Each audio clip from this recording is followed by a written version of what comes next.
tatlong gulang na bata namatay sa drowning pero naging hero. Ito po ang kwento niya.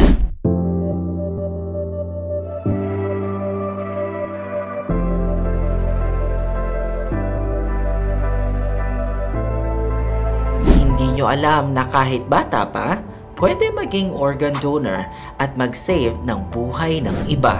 Ako po si Neil Brian Galve at ito po ang Nurse Brain. At ipapakita ko sa inyo ang tatlong facts tungkol sa organ donation na hindi nyo alam. Una, walang age limit sa organ donation. Kahit 3 years old o 8 years old, pwedeng maging donor.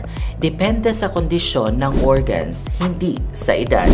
Pero mas nakakagulat pa po yung statistics. Pangalawa, isang donor ay pwedeng mag-save ng 8 lives. 2 kidneys, liver, lungs, heart, pancreas, intestines. Plus, restore sight sa 2 tao through cornea donation. Pero, yung pinaka-importante nyong malaman. Pangatlo, brain dead lang ang pwedeng mag-donate ng vital organs.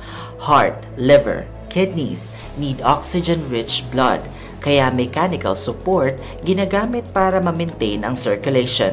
Remember, organ donation saves lives. Sign organ donor card. Tell family your wishes. One decision can create multiple miracles. Be a hero.